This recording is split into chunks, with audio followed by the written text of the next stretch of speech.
시청자 여러분 안녕하십니까? 이데일리엔 마감 전에 살펴보는 주요 경제 뉴스입니다. 첫 소식입니다. 문재인 대통령은 코로나19 사태와 관련해 국민 안전과 민생 경제 모두 선제적인 특단의 대응을 강구하라고 지시했습니다. 문 대통령은 오늘 국무회의에서 대중국 수출이 감소하고 소비와 내수가 크게 위축돼 사스나 메르스 때보다 훨씬 큰 충격이 있을 것이라는 우려까지 나온다며 그야말로 비상경제시국이라는 인식을 갖고 엄중하게 대처해야 한다고 전했습니다. 구체적으로 중소기업과 소상공인을 위한 특별금융지원과 세부담 완화, 임대료 대책과 인센티브 확대 및 과감한 규제 혁신, 또 소비 진작을 위한 구매 금액 환급 등 파격적인 지원 방안을 고려해달라고 말했습니다. 예산 조기 집행은 기본이고 전례에 얽매이지 말고 예상을 뛰어넘는 정책적 상상력을 발휘해 시기를 놓치지 말고 긴급하게 처방하라고 강조했습니다. 지난해 12월 기준 국내 은행의 원화 대출 연체율이 11월보다 하락했습니다. 금융감독원에 따르면 지난해 12월 은행의 연체율은 0.36%로 한 달 전보다 0.12%포인트 감소했습니다.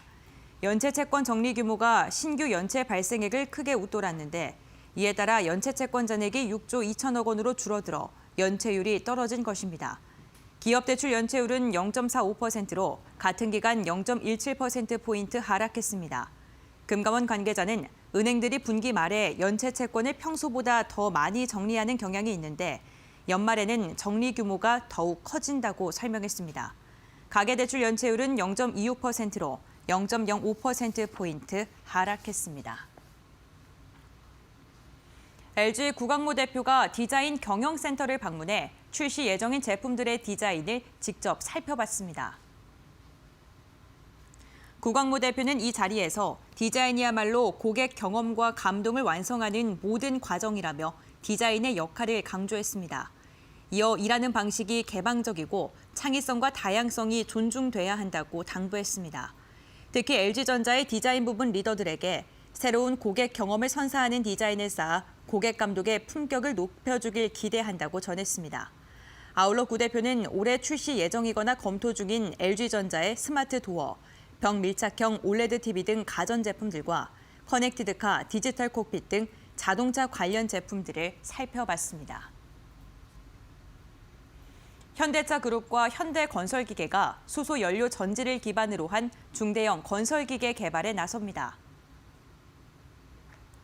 현대자동차와 현대모비스, 현대건설기계 등 3사는 오늘 경기도 현대건설기계연구소에서 이 같은 내용의 업무 협약을 맺었다고 밝혔습니다. 3사는 이날 협약을 시작으로 수소 연료전지 건설기계 개발에 착수해 올해 안에 수소 연료전지 기계차의 시제품을 2021년까지 수소 연료전지 굴삭기 시제품을 내놓고 2023년 상용 제품을 출시할 예정입니다. 3사는 수소 연료전지 기반의 기계차와 굴삭기가 완성되면 세계 최초로 수소 에너지 기반 중대형 건설기계가 되는 것이라고 의미를 부여했습니다. 건설기계 분야의 수소 에너지를 적용하는 핵심 기술을 먼저 확보해 상용화를 위한 인증과 법규 제정 등 글로벌 표준화 과정에서 우위를 점하게 될 것으로 기대하고 있습니다. 삼성전자의 헤드폰이 대한항공 퍼스트 클래스 전용 헤드폰으로 선정됐습니다. 삼성전자는 자사가 인수한 하만의 프리미엄 오디오 브랜드인 AKG의 헤드폰이 이같이 선정됐다고 밝혔습니다. N700 헤드폰은 소음 제거 성능이 뛰어나고 장시간 사용해도 편안한 인체 공학적 디자인으로 쾌적한 비행에 적합하다며 헤드폰을 벗지 않고도 토크스루 기능을 통해 간단한 대화를 할 수 있고 90도 회전이 가능한 접히는 디자인과 자유로운 조절식 헤드밴드를 적용해 휴대성도 뛰어나다고 회사 측은 설명했습니다. 게임 산업 발전을 위해 중장기 계획 수립이 이뤄져야 한다는 의견이 나왔습니다. 한국게임산업협회는 정부의 게임산업진흥에 관한 법률 개정안에 대해 중장기 계획 수립이 선행돼야 한다는 내용의 의견서를 문체부에 제출했다고 밝혔습니다. 협회는 게임 산업만 기존 진흥법에서 사업법으로 제명을 변경한다는 것은 문체부가 게임 산업을 규제 관리의 대상으로 보려는 것이 아닌지 우려된다고 지적했습니다.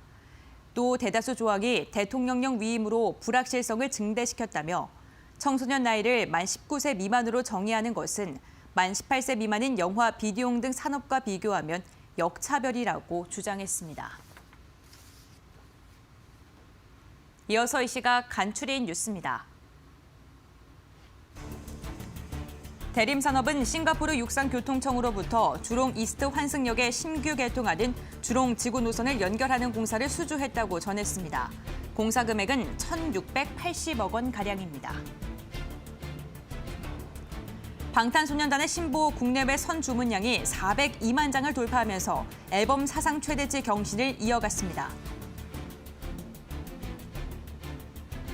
조달청이 올해 혁신 제품의 조달 시장 진출을 돕기 위해 혁신 시제품 구매 사업을 대폭 확대하고 추천 방식을 개편합니다. 제품 구매 예산을 99억 원으로 확충하고 지정 제품도 300개로 늘립니다. 포스코케미칼은 2차 전지에 사용하는 음극재 생산 공장을 짓기 위해 포항 블루베리 국가산업단지 공장 부지 78,585제곱미터를 127억 원에 매입했다고 밝혔습니다.